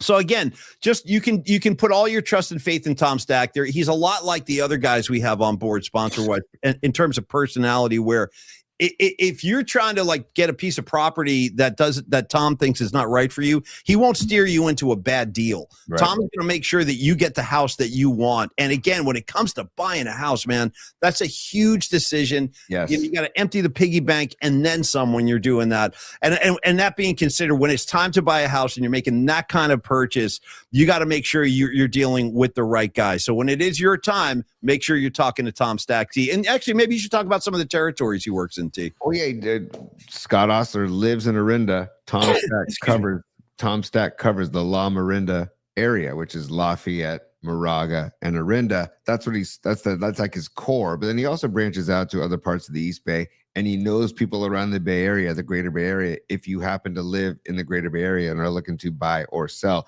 But Paulie, I was thinking about this. We have our partners that we are so fortunate to have on this show. They all are people that are taking care of major things in your life, major decisions that you need to make in your life. And it's about trusting these people, whether you want to buy a house, whether you need a loan, whether you need a life insurance, whether you go into your mouth, if you need to take care of your teeth. Like all these people are all about caring for people, dude. And listen, I want to read you this because Tom, this isn't about the real estate. This is about Tom, the dude. Sure. Okay. And how big he is into the local community and how he is all about creating that vibe and creating the community. It's at the core of what he does. For 2 decades now, he's community events he's involved with: the Lafayette Art and Wine Festival, the Lafayette Res Run for Education, the Taste of Lafayette, which is a wine tasting event, Rock the Plaza Summer Concert Series. And by the way, let me jump in real quick. Last year at the Taste of Lafayette at that festival, you know who he was involved with getting to play that festival? The Freestone Peaches, my man. Yeah. And in fact, I sang with the Peaches once at a gig Tom Stack arranged at the Lafayette. I think it's called the Town Hall Theater. And it was a night where their singer couldn't make it. So I did the whole set. It was so much fun, and it was a great crowd and a great venue. And Tom Stack was like the Bill Graham of that gig. He set the whole thing up. So just throwing that out there. Yeah. See, that's a guy who cares about his local community, man. And so this, again, a couple other things about Tom, the person. As a charter member of Sustainable Lafayette, he helped make Town Hall greener and worked with Gold Star families to support military families. He's also an active member of Try Lafayette First, which encourages residents to support local businesses. So Tom is all about local. He's all about relationships, man. And then we've talked about how he's worked with Carlos Santana in the past. He's worked with the Grateful Dead in the past, and how, he sees how rock stars are treated. And again, it's right here on his logo. I'll treat you like a rock star, because he sees how rock stars are treated, and he wants to give you the exact same treatment, man. So Tom Stack will treat you like a rock star. If you want to buy or sell, or know somebody that wants to buy or sell, get him in touch with Tom Stack. Thank you, Tony. And grab a pen, kids, and jot this down. Reach out to Tom. If you guys are thinking about it, maybe you're a young couple out there and you're like, Stevie B, when it's time for you to buy a house, reach out to Tom. Because I think Stevie B rents a place with his girlfriend. Is that right, Stevie? I believe that's your scenario. Anyway, that would be like a perfect kind of like, that's the time. If you and your girl are thinking about buying a house, talk to Tom first. Even if it's out of his territory, he can definitely refer you to somebody that can help you out. 925-878-9964. Say it again, Tony. 925-878-9964. Or you could, if you prefer to get behind the keyboard and shoot him a note, go ahead and do that. Tom.stack@cbnorcal.com. One more time, kids. Tom.stack@cbnorcal.com. Tom, thanks so much, brother. I'll see you tomorrow night at the DSO gig. Tony, the DSO gig. Can I tell you something funny? As a big-time Deadhead like myself, I've never seen Dark Star Orchestra. Never. Oh, they're good, man. They're really good. Yeah. How do you find out what show they're going to play? Like, when do you find that out? That's a really good question. I don't know the answer to that question. Do they give you a card or something? Like, how do you know? Because if you don't know Dark Star Orchestra, this is a Dead tribute band that actually recreates entire Dead shows. And I guess what I've heard is when you walk in the door, you find out like which night, what show they're going to play. But I've never done it, so I don't know how you get informed of like what they're playing. The only thing I can guarantee you, Paulie, is this will happen. We would all like to be able to live an uncluttered life, a simple life, a good life. That'll happen tomorrow night for you. I can't tell you how much I wish Jerry was still with us, man. I mean, I know everybody has to go. We all have our time, but I like to think that life was a lot better when Garcia was around gigging. Like it really was. I just think life was better in general when Jerry was out there. Bobby too, both of them. You want to talk vibes. I mean, come on. They used to have these shirts, Tony. You could see them around the New Year's runs. It used to say, "Have a Jerry Christmas and a Happy New Year." Like, those are like, have a very Jerry Christmas and a Happy New Year. Okay, Tony, let's finish the top 3. Well, stand by, Paulie. Carlos. Yeah, stand by. Tony. Okay, the whole thing. Getting back into it, okay? We had to get back into it, and then we'll get back into the Ducks. Ooh, I like how you only played one because there's only one topic left. Very cagey of you, Tony. Very smart and cagey. Cagey veteran move right there. Yeah. Dude. Hey, I love the word cagey. I want somebody to describe me as cagey. Yeah, I know Paulie Mack. He's cagey. You know what I mean? By the way, when I was trying to think of an adjective to describe the relationship between the Niners and Santa Clara, and you said prickly, I was about to say prickly. I was so glad you said it too. I just threw it out there. I don't know, prickly. And by the way, Humdinger 87, great to see you. It's been too long. We need to get down and have lunch or something. I haven't seen Humdinger in a while. Tony, you too. We're all due for a group hug. And she's saying, why are you guys only doing one of Tony's top 3? Because Humdinger, we did 2 earlier in the show. Then Scott Ostler joined us, but we owe you the final one. So that's why. I'm just answering. Yeah. I'm just talking to Humdinger. Yeah. And if you're just joining us, we covered talking to Giannis to the Dubs as topic number 1. Belichick not getting in. yeah. Framber Valdez and the kind of the shenanigans that come with Valdez if he were to come to the Giants. And I got to say, the more I think about it, yes, because he's filthy and we need a guy like that to especially pitch against lineups like the Padres and the Dodgers all season long. I just hope that there's no shenanigans like him crossing up his catcher on purpose. If I was Salazar, that was a crazy sequence. I don't think I've ever seen anything like that. Honestly, I saw that last year, and I got to credit John Boy Media because right after it happened, John Boy is a great follow, by the way. Right after that happened, they did one of their classic breakdowns of the scenario, and I was like, man, they are on it, dude. It is completely intentional. He was pissed off that he gave her the grand slam, even though his catcher was telling him to step off. The catcher is literally like, step off with his throwing hand. Step off. Valdez refused to step off. He throws a freaking cock shot, dude. And then Grissom grand slam Tater. And then next pitch. Could Valdez. You define the term cock shot, Tony? Oh, cock shot, right down the chute, just right down Broadway. I see, right down Broadway, Tony. Sure. Right okay, well, that was a wild sequence. I don't think I'd seen that clip. I don't remember seeing it anyway. Yeah. We want a guy like who's that unpredictable, like gunning balls at his catcher out of rage. I mean, that has to be why he still hasn't been picked up. Is that scenario? People don't want to deal with the baggage because he is a talent, man. He's filthy. He's got some nasty stuff. But I just can't. I don't know. Giants need good vibes, man. If they're going to compete at all, they need a good chemistry and good vibes. So we'll see what happens. Maybe, maybe Adames and Devers can sit him down and be like, "This is how it's done here, pal."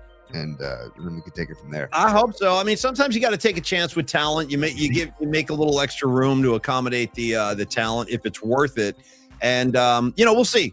But like in a strictly talent sense, I'd add him to the roster. Yeah. What are you laughing at? What? I'm laughing at neurotic. Is it 1-1 or I don't know. I'm not sure. Neurotic. Do you see the comment? Someone say.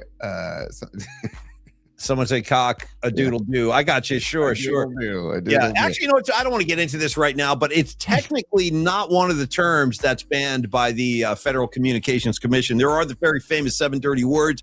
We've all seen the George Carlin skit. It's brilliant, but I don't. Or maybe it is actually. I don't think it is. I don't think it is. Well, let's not even get into that right now before we do more damage.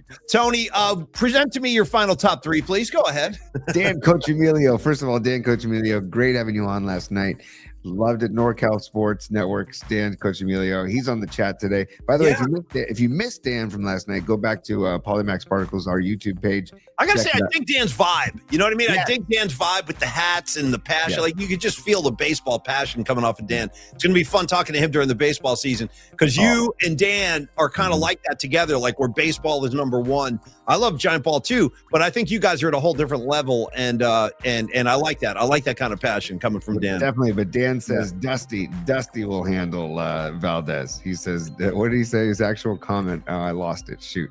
No, I saw that. He's right. No, that was the gist of it. And if you think about it, the Giants do have a hell of a support system behind the scenes. They got Buster Posey, they got Bochy, they got Dusty. I mean, these are some of the. I mean, these are Hall of Fame kind of names we're throwing around here. So I just hope it's enough. I hope it's enough. If I were the Giants, I would create, like, if they do their fundraisers or their auction items, annual auction items, I would have dinner with Dusty and Bochy as an auction item. I think someone would pay handsomely to go dine somewhere at a steakhouse in San Francisco or somewhere, or go to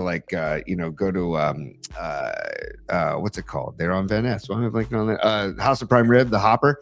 Go with Dusty and Bochy. Anyways, he says, Dan Coach Melio says Dusty can handle Valdez. Whatever Dusty says goes. I'm a Dusty fan for life. Always. And Cheeks the third, the Golden Cheeks Award winner, Escobar says, "Yeah, give me that lefty power." He's a super, by the way. If you want to throw him up there real quick, you don't have to do the song, but it's he wants the power. I got you, man. I got you. I'm into it too. I just don't want him injuring Patrick Bailey out of fury and rage. Paulie, have you seen videos of his like cut fastball? And he's pretty filthy. He's pretty filthy. I mean, it moves a good like 6-8 inches. I mean, how about this?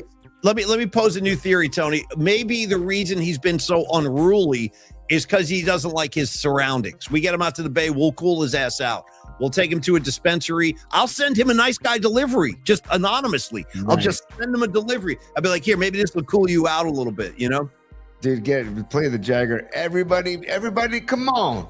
Well, Tony, I'll tell you the truth. If you'd be good enough to free the thumb drive, maybe we'll hear that someday. Oh. You know what I mean?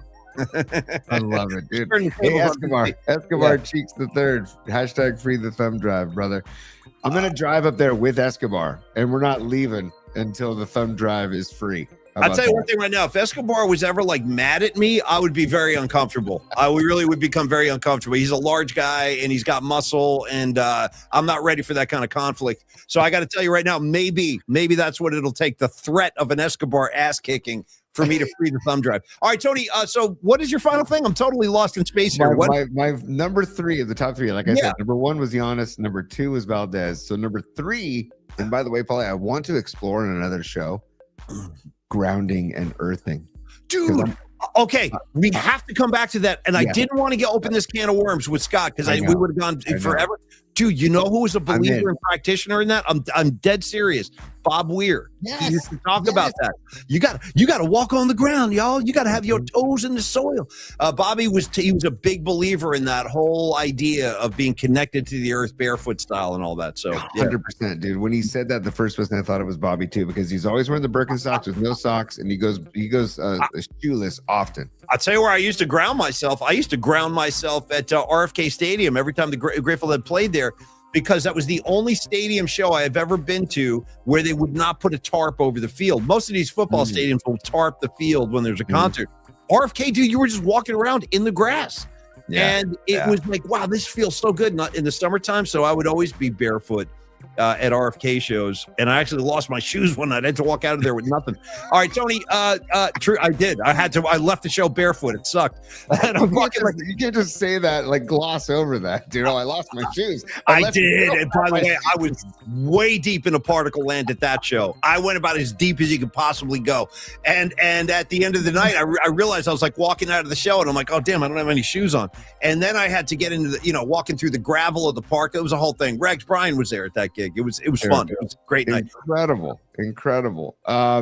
Okay, sorry, Paulie. Back to I apologize too. It's my fault. But I love it when you got Ostler talking grounding and earthing. You've got my attention, and I'm for it. When I go to High Sierra Music Festival, like those earthy outdoor hippie music festivals. Shout out Will Sparks. I shout out Will and Rebecca Sparks. Absolutely. I definitely, I'm into earthing. And I will definitely be, shoeless and sockless. I've already said many times I hate socks. I'm not a big fan of shoes. I'd rather just have flip-flops or Birkenstocks. And I don't like pants. So pants, socks, shoes. If we could just get rid of them and then let's go earthing, Paulie. You just need to wear like a piece of cloth over you, just like with a hole cut, like Mike Tyson used to when he would come into the ring. Just like a piece of cloth with a hole cut out for your head. That's all. Nothing else. Yeah, like a sack. Like a great call. Yeah. Okay, so number 3 in Tony's top 3 is it's a wild card. It could be sports. It could not be sports. So number 3, okay. And how did this came with a conversation with you and Los, I think, right? I think this came up with the blasting. When are you able to? Because I had a moment recently where I was listening to some vinyl and I was blasting it through the house, and you said you were doing the same thing, that you were I forget what you were listening to. Pearl Jam. I had Pearl Jam on the other night. Loud. I mean, loud enough that the neighbors could have called the cops on me. Probably. I was pumping it hard, man. I know where you're going with this. So Losty and I were trading texts earlier today, and he sent me a picture of the Police album, Ghost in the Machine, and I responded and I go, dude, I that's my favorite Police album, and I had that on my turntable last week at like just damaging volume levels, like extremely loud, because I've been known to do that. And then Carlos was like, dude, how does Liz feel about you blasting music like this to the point of like eardrums being, in pain? And I was like, no, I can't do that when she's home. I only do that like when she's traveling or if I have the house to myself. She does love music, but I wear her ass out, dude. I wear her out, so sometimes I got to go to the headphones. Sometimes I got to go to the headphones. But when it comes to, because I just like loud music. Rags, do you remember our band teacher, Mrs. Garrison? She used to say this: if it's worth playing, it's worth playing loud. Yeah. I think it might be a musician thing. If you play an instrument, you appreciate volume. It's like a weapon. Like, man, turn that ass up. So I like volume. I'm half deaf and I've done a lot of damage, but I'm not turning back. I've gone too far to turn back. So yeah, I do love it, Tony, but I can only do it when I have the house to myself. That's all. Yeah, same. Because this is gonna sound rude, but when I know that I'm about to get the house to myself, kids are gonna be gone, Megan's gonna be gone. When I know that, I start to get a little giddy. I thought you were going to say I get the laptop out, but that's a whole other conversation. No, the laptop stays closed. I understand. What I do is I grab a record. Like my most recent session was Smashing Pumpkins, and I just cranked it. Which album? Let me guess. Let me guess. I know where you're going. It's either going to be Gish or Siamese Dream because you hate Melancholy. I love Melancholy. I just don't have it on vinyl. It was Siamese Dream, and it was just ferocious, and it was like I and I definitely didn't have shoes or socks or pants on. I had shorts on and barefoot, although I wasn't earthing, but I was close to it. I understand. But yes, I have to crank it. I try to do the music too, but I've worn out my kids and I've worn out Megan as well. I know they can only take so much. You know what I mean? It's like I don't want to hear "Shattered" again, Dad. You know what I mean? I don't need to hear another 45-minute version of Playing in the Band. Thank you, but I do. I need it. You know what I mean? It's great though. Maybe I'll show this on the show sometime. I have a great video of my daughter when she's probably maybe 5 or 6, and she is just grooving to Fish. It's the best because they're free at that age. They have no self-awareness. Like that's, I think that's when human beings are at their most pure. Like there's no, they're not uptight about anything. Well, my friends might see me or it's not cool. They just respond to what they hear. My kids were like that too, and that ends. I got to tell you, that's going to come to an end. Probably already. It's already over. It's already over. Yeah. It's already over, dude. Yeah. So that wraps up Tony's top 3, Paulie. I definitely enjoyed the entire conversation, and I love Scott Ostler too, man. Scott is just. I don't know. I can't say enough good things about Scott, and check him out and make sure to keep an eye out for his article about the substation, because that's going to be chock full of goodness. Seriously. And again, and I know some of you have just jumped on late today. So to reset real quick, because I want to do a spot for Los D, then I want to talk about Noemi coming on tomorrow, and then we can end the show. But I want to say that, Scott was amazing. If you missed Scott today, you might want to go back and check that out. We will have Mark Cannizzaro from the New York Post joining us on Monday. And then Tony and I are happy to announce that we will be President Radio Row next Thursday it's going to be a circus, brother, on Thursday. It's going to be mayhem in there, but we'll be there and we'll have the mic set up and we'll try to get some guests on for you, give you a little piece of the Super Bowl vibe a couple days before the game. And all of that being said, I think we're good to go. So let's talk about Carlos and Flex Funding, Tony. Oh, what's wrong button? Gosh darn it. Sorry, Paulie. I got to slap you, Paulie, because I'm going to start the low spot. We also have supers to get to after Carlos De La Fuente. We got to get some supers. Sure, man. Thank you so much, everybody. Thank you so much for being a super. But before you start the Carlos De La Fuente spot, I'm going to slap you. Okay, and then we're going to the loose. Give us the loose. Give us the loose. Give us the loose. Give us the los. Give us the los. What loan would you like?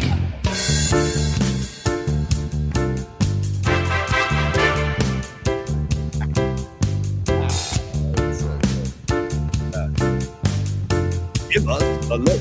Give us the los.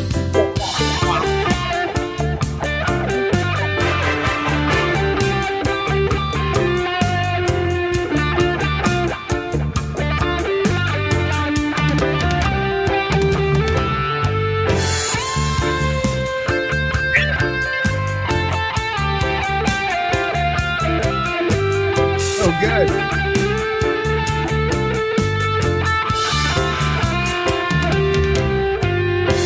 Give us the los. Give us the los.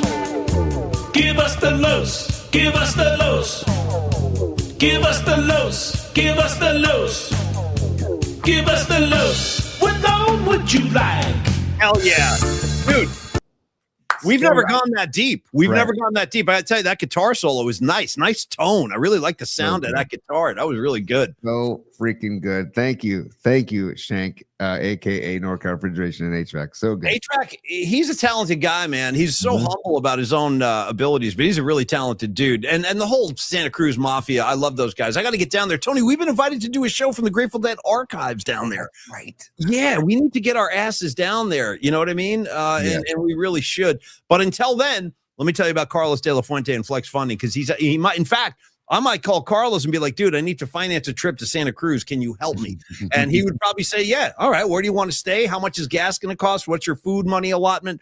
That's the kind of brain Carlos has. Thank God, because Tony and I, we are like two kids lost in the woods when it comes to, believe me, I'm just being honest. Like, I don't think you would mind me saying that. We don't know what we're doing when it comes to finances and it comes to like budgets and things like that. I mean, it's like trying to solve the Copernican theory. I don't know anything about it, man. I'm just being honest. So, but Carlos does. And that's why this is so valuable, having a guy like Carlos, a true money expert, a lot like Dan from NorCal, actually. Carlos does private money loans, though. He does a lot of private money loans. He's a mortgage broker, and he's a great, I hope this is the right term, but I would consider Carlos to be a serious like financial advisor, because based on like when he evaluates your place financially, and then you tell him what you're trying to achieve, whether it's getting your kids through college, buying a home, whatever, he will tell you pretty quickly. He can tell when he looks at the numbers whether or not like that's a good move for you to make it this time, or maybe it's not a good move. He might say, you know what, you're going to want to wait about a year before you pull the trigger on looking at a house, or you're going to want to wait a year, or you want to try to put your money in a fund to get more, interest on a college tuition thing.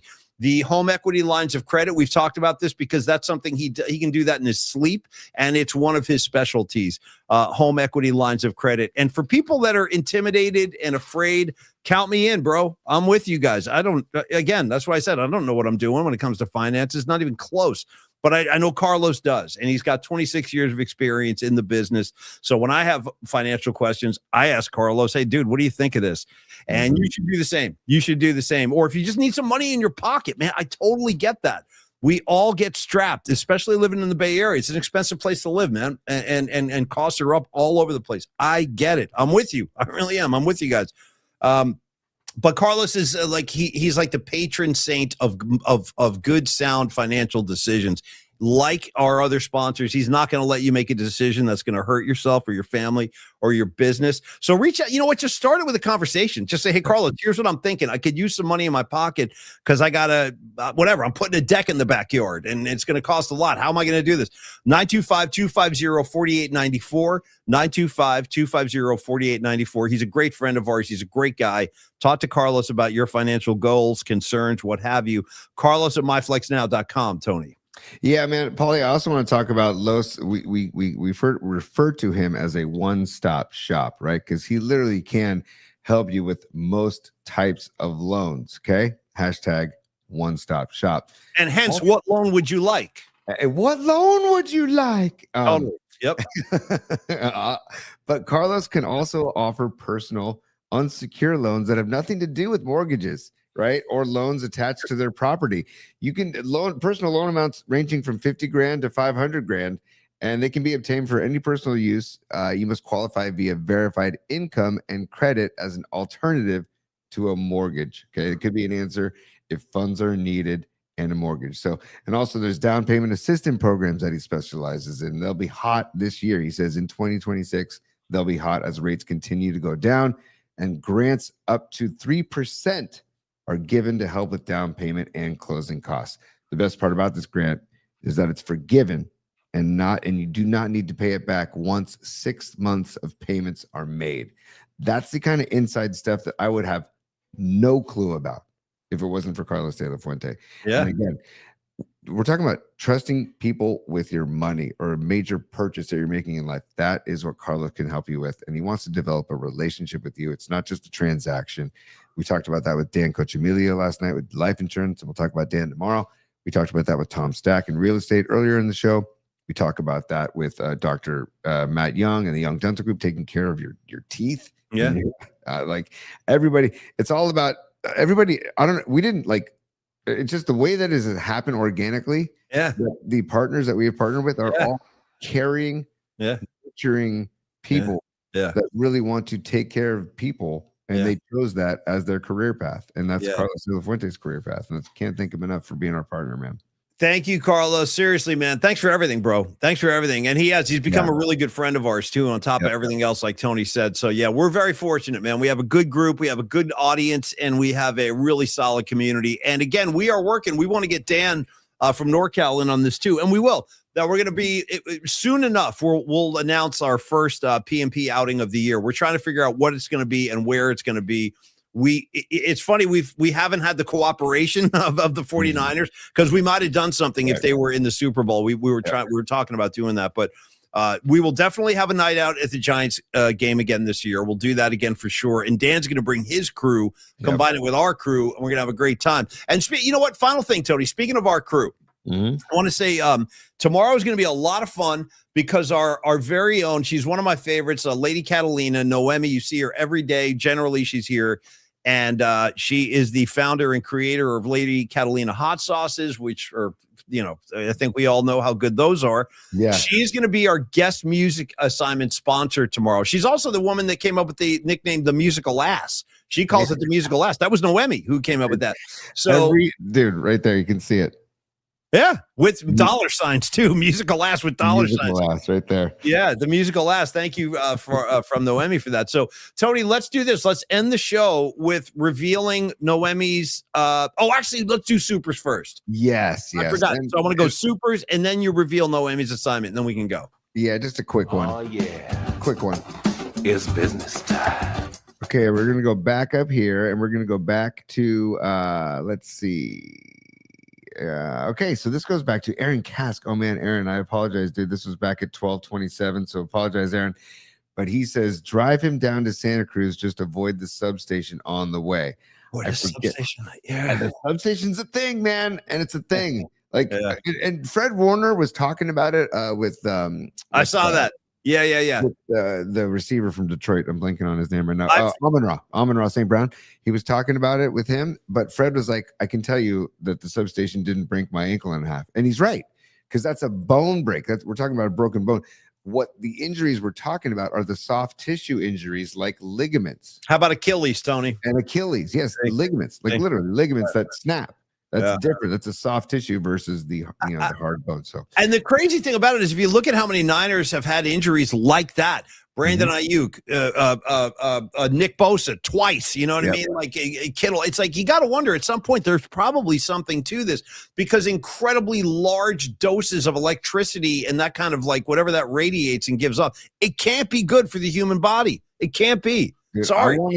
I want to see somebody fly a drone over the next Niners practice. Hopefully it's a barefoot practice and they're all grounding and earthing. Well, I hope so too. But I'm starting to get worried now, because I asked Scott, if you're just joining us, I go, Scott, does this thing have legs? Are they going to be talking about this next year? He said yes. He said the story is not going away, man. And I worry, Tony, that players are not going to want to come to San Francisco. Like, Paulie, why should I risk my health? Yeah. Time out, Paulie. You know what? Let's keep talking substation and get the Niners back up to San Francisco where they belong. Substation Blues, man. I'm telling you, we're going to have to write the song, the Substation Blues. If you want to roll a couple up and we write a song, Substation Blues, I'm down. Okay, maybe that's what we're going to do. Maybe it'll be like an acoustic blues number because it's got to be addressed musically at some point. Okay, Tony, keep the supers coming, kid. Yeah, here we go, man. Escobar Cheeks the 30 says, so with the Hall of Fame election, they could only pick 3. I know someone close. Or no, I know someone chose LC Greenwood, Ken Anderson, and Roger Craig. They have a players first rule. Okay. So it's just crazy though when you win 8 Super Bowls and you don't get in. That's pretty I know. wild. What else can I do for you guys? But again, the fact that like Chuck Noll, Tom Landry, Don Shula all got in as first ballot guys, as they should have. Yes. But even if you hate Belichick, you got to look at it in purely football sense. He belongs in there. He's arguably the greatest football coach of all time. I'm a Bill Walsh guy, but you could make a strong argument and probably win in a lot of cases. Numerically, Belichick's the best. He's got more rings than anybody. It'd be amazing too if he ever gets in, if they didn't put his face on the Hall of Fame trophy or statue. It would be just the hoodie with the torn sleeves, right? That hoodie sweatshirt with the torn sleeves. Yeah. Or maybe it's a pose with him and his girlfriend, that the pose they did on the beach. Stop with that whole thing. Air Jordan. Yeah, Air Jordan. Up next, Escobar Cheeks the third following up saying, give me that power lefty Valdez. We showed that earlier. Heck yeah. I think if I had to choose, I'd say get Valdez and hope for that was just an anomaly, him crossing up his catcher. Hopefully that was just a one-time thing. The Nutter 73 saying they make grounding pads for your bed to sleep on. Check them out. Dude, that sounds good. Thank you, man. I like a good grounding pad. And by the way, I also like your artwork there with the bat. You see the little art he's got going on? I like that, Nutter. Nutter lives out in Pacifica. Why don't we all go do some grounding out in Pacifica? Oh, dude, I think if you're living in Pacifica, I think that's probably, I don't know why. I just have always been attracted to that area. I love that corner of the bay with the rug, because you got the rugged coastline. What was the name of that really cool bar or restaurant you brought me into last time we went down there? It was like not really open yet, but you're like, you got Nick's Rockaway. Dude, Nick's effing Rockaway. Do they have bands in there? Because they had a little stage set up at the. They do. Yeah, it's a killer spot, man. It's right there on the water, Nick's Rockaway. It's great. All of Pacifica, man. Sea Bowl right there. There's a great Peruvian restaurant. I forget the name of it. Great the best Taco Bell in the history of Taco Bells. Why? What makes it the best? I believe you. But on the beach. It's literally on the beach. Yeah, right. That's right. Yeah. It's on Lindemar Beach. Pacifica, highly underrated. You know what everybody says every time I say Pacifica, Tony? Because I'll approach this innocently and I'll be like, I really like Pacifica. And then people are like, well, it's so foggy. It's so foggy down there. I'm like, I don't even know whose voice I'm doing. I'm doing like anybody who doesn't like Pacifica. Like, it's so foggy. And I'm like, I still like it. I'm sorry. I'll take the fog. I just like it down there. What are you going to do? I enjoy the fog. I really do. I do too, man. I do too. Yeah. I think we talked about this earlier on the show, like months ago, but go watch the movie, The House of Sand and Fog, filmed in Pacifica. Ooh, okay, yeah. Kid. I like that, man. Yeah. Thank you, Nutter. Thank you. Yeah, Nutter, thank you. Patty from Napa, she's doing a super sticker. She's doing a super sticker. I don't even know what that is, but we went over this one night. It's funny because we can't see them for some reason, but the audience can. I believe that's a scenario here. Mm-hmm. But Patty from Napa, she's got carte blanche. She's queen of the scene. She can do what she pleases. So thank you. Look at Noemi checking in. Back to the Nick's Rockaway. She goes, yes, they do. Look at this. She goes, yes, they do. We go swing dancing there. Bro, let's go. I didn't know they swung dance. Can you swing dance, Tony? I make it up as I go. I give it a shot. I actually do like dancing. I do enjoy. I like the move, Paulie, where you go like this, and then you kind of like you slide off of each other's arms. I like that move. That's my favorite. Yeah, I bet Noemi could pull that off though, because she's got all the cool clothes and stuff. Noemi, do you have a poodle skirt? I bet you Noemi has a poodle skirt. I bet she does. And don't forget, Noemi, I've told you this before, but I always think of you. There's a place in San Rafael that sells. I think it's like a pinup. What do you call that? Rockabilly, like a rockabilly pinup. Swing dance culture kind of clothing store. Anyway, they got one in San Rafael. Check it out sometime. Yeah. I love it, man. I love it. Here's a couple more. I think there's one more Super Paulie. Stand by. And dude, it's Escobar Cheeks the third again. Oh, here we go with some hashtags. He says, don't make him angry. You won't like him when he's angry. I don't want to see Escobar when he's angry at all. I don't want any part of that. Yeah. Maybe you should read the hashtags this time because the first one applies to you, Paulie. I know. I'm the problem. Okay, so don't make him angry. You wouldn't like him when he's angry. 100%. Hashtag free the thumb drive. Tony, come on. Would you free the thumb drive? Hashtag no shaman. Hashtag be meat curious. Hashtag earthing. Nice, dude. Hashtag F the Seahawks, 100%. Hashtag no butt stuff. And final hashtag F Shohei, 100%. Escobar, well done, brother. Well done today, man. Very nice. Incredible, man. So that wraps up the Supers, Paulie. I'm excited for tomorrow's show. I also wanted to just say one more time, the Stone Foxes tonight at the Chapel. Our main man, Shannon Kaler, and his brother, Spence Kaler. Just two of the greatest dudes you'll ever meet, and super talented dudes. You got Vince on bass, the handsome Vince on bass. I'm a Vince. You want to talk man crush? I kind of have a man crush on that dude. I'm kind of under his spell. Every time I see Vince, I'm like, oh my God, it's Vince. And okay, Paul, you can have your man crush on Vince, and I'll continue with my Sam Darnold man crush. I can't stop you. I know. I let go of the wheel on that one. It's you and Darnold are off to the races. I know. Totally, dude. I've always been attracted to gingers, Paulie. So my man crush is it's strong right now. I remember one time I was at a Stone Foxes gig at Terrapin Crossroads, like years ago, and I had a few in me at this gig, and I mean it was like between songs, and I was like, "Let's go, Vince! Give me some more Vince!" Dude, I was screaming stuff about Vince to the point where the band was actually looking at me like, dude, take it easy out there. Take it easy. I was all wound up about Vince. All right. Anyway, Tony, I'm going to take over the show for a second because Don Peralta has provided us with a couple of just articles of gold. Okay. So stand by, Paulie. First of all, he has created something that we'd like to call Paulie's Patriots. Okay. So there's Paulie holding Patriots. Beautiful. Dude, I like my Brady jersey. Who's my other guy? That's a total masshole. The guy on the right, he's definitely from the neighborhood. I could tell, dude. That's is he a Southie? You're in Patriots country, Tony, with the Citgo sign. Nice. That's like Kenmore Square right there. Yeah, that's great. So good, Dom. You freaking rule. And then, Paulie, we talked about this earlier. I asked for this earlier, and look at Dom. I swear to God, I'm ordering this thing. I asked for it. You said you wanted one right now. Let's order this right now. Oh, dude. How much do you want? How much? I'm ready to make a purchase right now. I need an XL. That's all. The Eddie D with the Godfather logo above it. It's perfect. It's perfect. Dude. I wouldn't. Just come on, man. What would you do, Eddie DeBartolo, if you went 31 years without winning a Super Bowl? 2-word answer. I wouldn't. That's all. He's looking at Cam. It's Cam Inman, by the way, who asked him the question. It's not a joke. He couldn't be more serious. Yep. He's like, I wouldn't. We'd probably have a few more trophies if I was still here. That was like what he was thinking in his head. I love you, Eddie D. I miss you so much. Thank you, and I love the shirt, Dom. Thank you, man. Incredible, dude. So, there you go, Paulie. And tomorrow's musical assignment, okay, from Noemi, and we'll get into it more tomorrow. Prince songs. She wants to focus on Prince, and I was like, yes, Noemi, let's go all damn day. So Prince music. I want to make sure. I want to double check. I want to make sure. And by the way, this is a musical assignment that was gifted to the Broads of PMP from Lily Merchant. So thank you, Lily Merchant. But she says she wants to do Prince music addressing social, political, and personal resistance. So Prince gets into it. And so if you want to do a Prince song that it addresses social, political, and personal resistance, have at it. And you can open the scope too if you want to go. If you don't have a Prince reference in that vein, give us some kind of Prince as well. But Noemi will get into it tomorrow as well. We're going to be so excited to have her on. And then that's pretty much it, Paul. That's all I got for today. I want to say final word out of my mouth today. I want to be like, I love the assignment, Noemi, looking forward to it. I'm going to give this one some thought. I want to come with some good Prince stuff. And I got to say also, if you're just a music, lover out there, you appreciate good music. I got to say, don't sleep on the Minnesota, St. Paul, Minneapolis. They actually, a lot of great stuff has come out of Minnesota over the years. And I want to especially shout out the punk rock scene that used to exist. And I don't know what's going on there anymore. I know punk is not what it was at one time, but like, for example, the great band Husker Du is from Minnesota. With check out Zen Arcade, check out Makes No Sense at All. That's a great Bob Mould, man, great badass.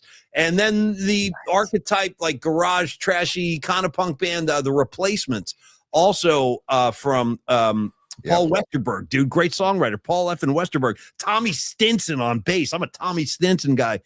Anyway, check out some of that stuff too, because yes, Prince, probably the most famous of all the Minnesota musicians. But again, there's some good underground punk stuff too that was going on in Dom, those Replacements. Hell yeah, bro. They got great stuff there. So anyway, thank you, Tony. Thank you, Scott Ostler. And thanks to all of you, Don Peralta. I love the shirt so much. Noemi, I'll see you tomorrow. Nutter, Markoulis, follower 795. I want to say thank you to Stevie B. I want to say thank you to Rags for never missing a show. Our Iron Man guy, of course, Escobar Cheeks, the third.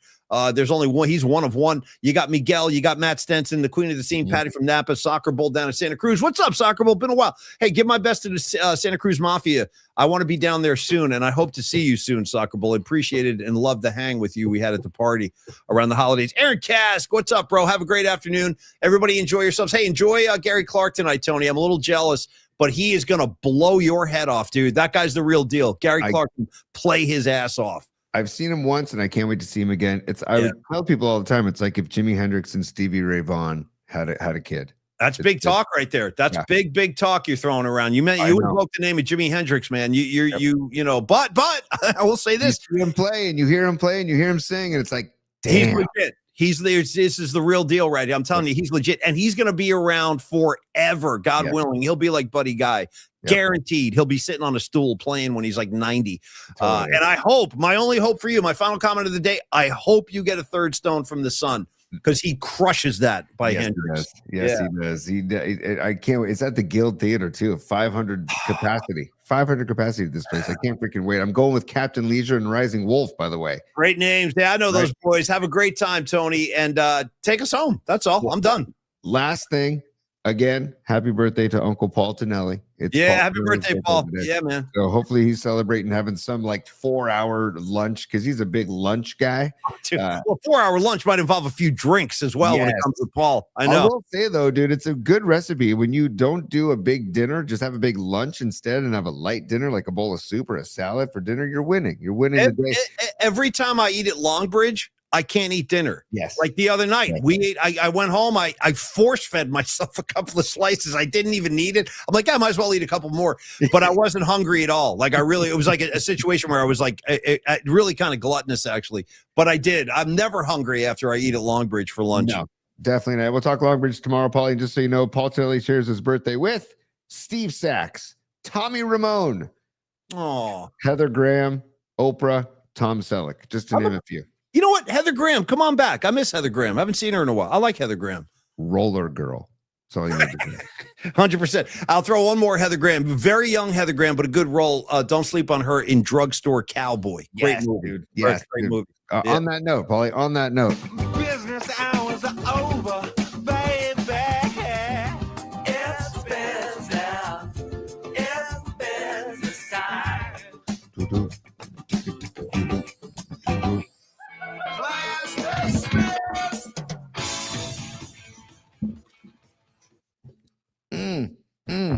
I was just saying, this thing hadn't stuck all day today, and then it stuck on the final freaking sound I played. It's all good. That thing's a pain in the A. I experienced it the other day. I was stuck a few times too. It's not Tony. I can vouch for that. The machine is being a little gimpy. By the way, final comment of the day comes from Ian Weiland.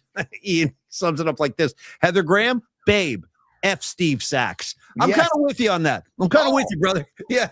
All day. That's why I wrote it down, because I'm like, F Steve Sachs. He's one of my most hated Dodgers in the history of Dodger lore. Arkansas Dave, good to see you, brother. Will Sparks, my main man. Hey, Beat LA. Lily Merchant, my dear. I hate to leave you guys, but we all got to go do our thing now. So we'll be back tomorrow at high noon. We will have the great Noemi, as we just said, with us, and we're going to have a good time and set up the weekend for you. Tony, have a great time at Gary Clark. The rest of y'all be cool and enjoy your Thursday. We'll be back tomorrow. See you at high noon. Cheers, y'all. Peace, y'all.